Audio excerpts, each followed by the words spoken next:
एक ऐसे पिता का पुत्र चिराग पासवान है जो लोक सेवक के रूप में स्थापित हुए।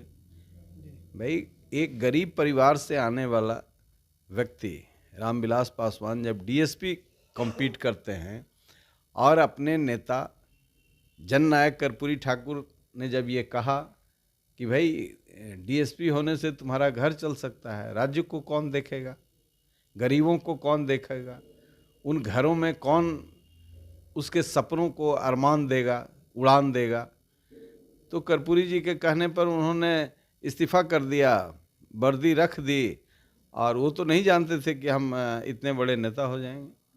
तो इस पाप की गठरी को समाप्त करने के लिए एक ही चिराग मुझे दिखता है और चिराग पर मुझे भरोसा है। हम जरूर बिहार के में एक विकल्प देंगे चिराग पासवान के नेतृत्व में, यह हमारा संकल्प है। चिराग पासवान क्या सीएम फेस होंगे?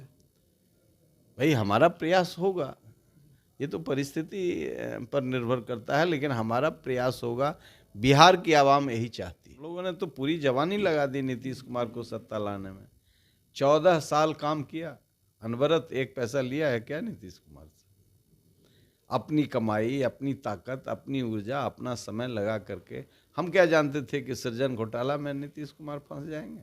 कोइलवर 30 किलोमीटर पर 4000 राउंड गोली चली है। मुख्यमंत्री ने ऐसा यहाँ टीम पैदा कर दिया गया है कि 55 करोड़ का दारू एक होटल में पकड़ाया और मैनेजर को खाली उसमें फंसा करके मालिक को ऐसे ही छोड़ दिए। जो नया जनरेशन नशा कर रहा है, ये तो क्राइम करेगा।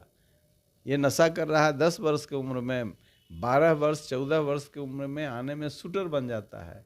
तो इतना सस्ता 1000-2000 में शूटर मिले, और वो पैसा जिससे लेता है वो लाख, 2 लाख, 4 लाख, 10 लाख, 20 लाख लेता है। तेजस्वी यादव तो अभी मुख्यमंत्री रहते हैं। ये चाचा इतने तिकड़मी है कि 10 सीट जबरदस्ती जीत गए काउंटिंग में। नमस्कार, मेरा नाम हिमांशु है। आप बिहार 100 देख रहे हैं। देखिए, आज हम बात करेंगे बिहार के राजनीति पर, और बिहार में जिस तरह से लगातार अपराध बढ़ रहे हैं उस पर भी हम चर्चा करने वाले हैं। इस पूरे विषय पर बात करने के लिए हमारे साथ पूर्व सांसद लोजपा रामविलास के राष्ट्रीय उपाध्यक्ष डॉक्टर अरुण कुमार जी हैं। सर, सबसे पहले आपका स्वागत है। बहुत धन्यवाद। बिहार में पिछले कुछ दिनों से जिस प्रकार लगातार आपराधिक घटनाएं सामने आ रही हैं, चाहे छपरा हो या फिर पटना में एक ही दिन में 4 लोगों को गोली मार दिया जाता है, यहाँ तक कि जेडीयू नेता का भी हत्या हो जा रहा है, इस पर क्या कहना चाहेंगे? देखिए, ये कोई नई बात नहीं है। हत्याएं हो रही हैं। जब सरकार का ऑरा खत्म हो जाता है तो अपराधी स्वच्छंद हो जाते हैं। यहाँ तो स्थिति बहुत बद से बदतर थी। अभी तो थोड़ा भय का वातावरण है कि एक जांबाज डीजीपी यहाँ गलती से या परिस्थितिवश आ गए हैं। यहाँ भी पुलिस विभाग में एक कॉकस है जो नीतीश कुमार के चाटुकार हैं और स्वयं बड़े अक्षम हैं। ब्यूरोक्रेसी में भी कुछ आईएएस ऑफिसर हैं जो लूट का धंधा करते हैं, भ्रष्ट हैं, जो मुख्यमंत्री को घेरे रहते हैं। और आईपीएस अफसर में भी कुछ हैं, वो बार बार ये परिस्थिति पैदा करने की कोशिश करते हैं कि सख्त डीजीपी से मुक्ति मिल जाए। तो ये अपराधियों से बहुत पुलिस वालों का मेलजोल रहता है, और यहाँ तो लंबे दिनों से मेलजोल चल रहा था। बालू व दारू का धंधा कल भी चल रहा था।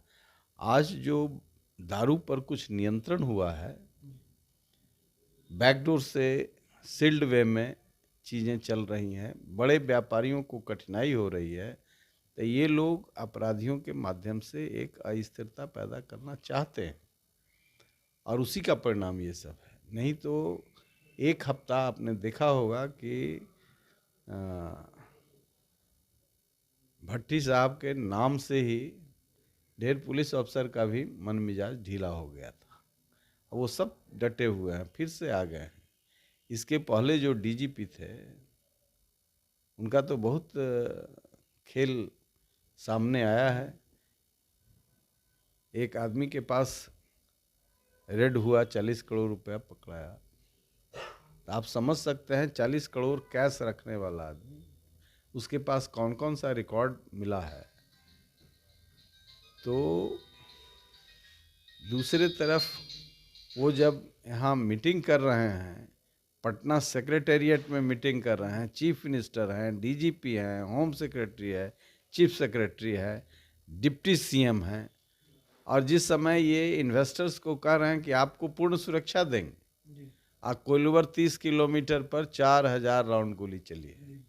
ये 4000 राउंड गोली, हम लोगों का जो लाइसेंस आर्म्स है वो इतना हिसाब होता है कि गोली लिए खर्चा क्यों नहीं हुआ, या ये इतना दिन से पड़ा हुआ है, या कई बार पैरवी करना पड़ता है, इतना गोली क्यों ले लिया, कोई गांव देहात में रहने वाला जो लेता है तो। और ये 4000 राउंड पुलिस हेडक्वार्टर से 30 किलोमीटर की दूरी पर कोइलवर में चला है। तो क्या स्थिति थी? तो उसमें एक कैलकुलेटेड घटनाएं हो रही थी। ये सिस्टम को डिसरप्ट करने के लिए, खासकर डीजी को बदनाम करने के लिए ये सब खेल हो रहा है कि जल्दी इनसे मुक्ति मिले। बहुत पुलिस अफसर, बहुत थानेदार, जिनकी 4-4 करोड़ रुपया महीने की कमाई है, ये सब तो परेशान हैं कि कब कहाँ से पकड़ में आ जाएंगे। अब पकड़ में आ जाएंगे तो हमारे नेताजी का भी नहीं सुनेंगे, वो कार्रवाई कर देंगे। तो ये जो है सो क्रिएट भी कुछ किया जा रहा है। और जो एक ऑरा था सरकार का, वो तो गिरा हुआ था ही, उसको उठाने में कलेक्टिव प्रयास करना पड़ेगा, एक डीजी से नहीं होगा। मुख्यमंत्री भी अकेले चाहेंगे तो नहीं होगा। मुख्यमंत्री ने ऐसा यहाँ टीम पैदा कर दिया गया है कि 55 करोड़ का दारू एक होटल में पकड़ाया और मैनेजर को खाली उसमें फंसा करके मालिक को ऐसे ही छोड़ दिया कुछ।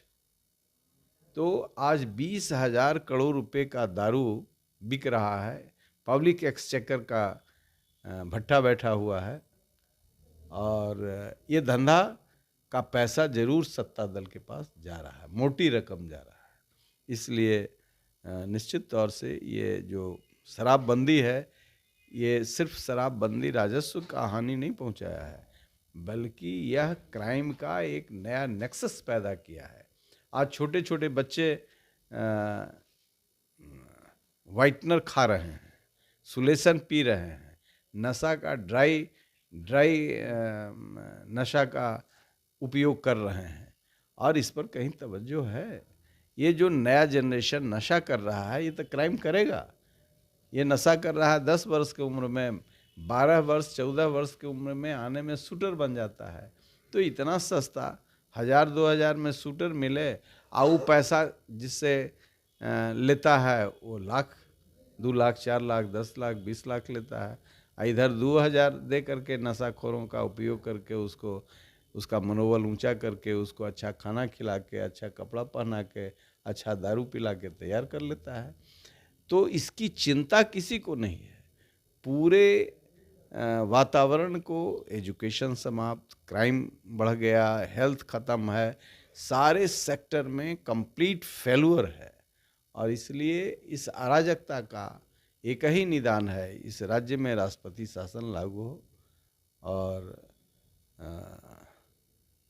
सेना के किसी रिटायर्ड अफसर को यहाँ बैठा करके, और पहले तो 6 महीना यहाँ के अपराध को दुरुस्त करे, सेना का भी सहयोग ले।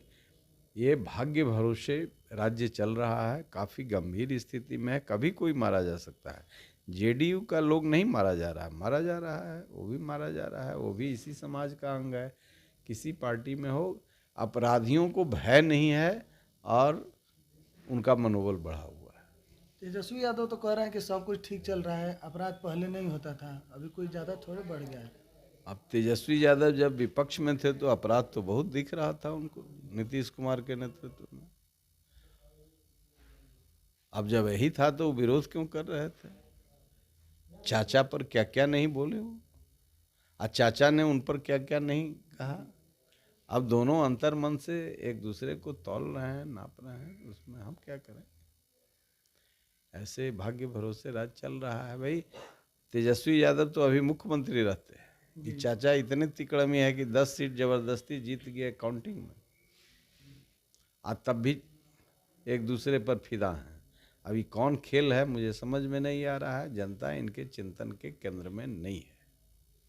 चिराग पासवान को लेकर क्या कहेंगे? इन दिनों देखा जा रहा है कि चिराग पासवान की लोकप्रियता बिहार में खूब बढ़ी हुई है।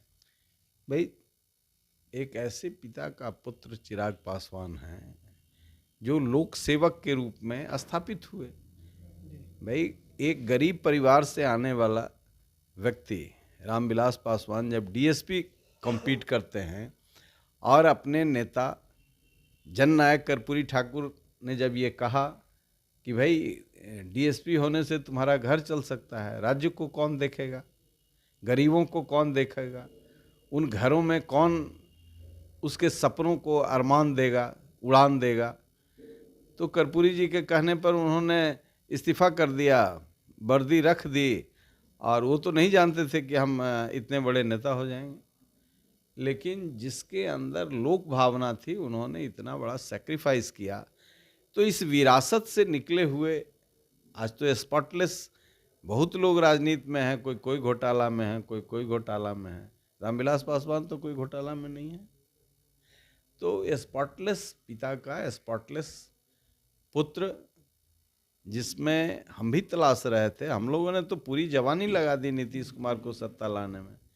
14 साल काम किया, अनवरत, एक पैसा लिया है क्या नीतीश कुमार से? अपनी कमाई, अपनी ताकत, अपनी ऊर्जा, अपना समय लगा करके हम क्या जानते थे कि सृजन घोटाला में नीतीश कुमार फंस जाएंगे।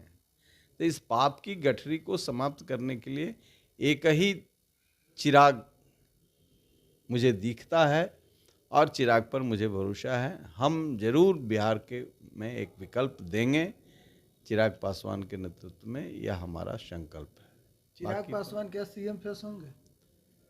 भाई हमारा प्रयास होगा, ये तो परिस्थिति पर निर्भर करता है, लेकिन हमारा प्रयास होगा। बिहार की आवाम यही चाहती है। तो अब लोक जनशक्ति पार्टी रामविलास के राष्ट्रीय उपाध्यक्ष डॉक्टर अरुण कुमार को सुन रहे थे, क्या कुछ बोल रहे थे वीडियो में आपने सुना। लगातार एक अपडेट हम आपको दे रहे हैं। आप बिहार एक सोच पर बने रहें। धन्यवाद।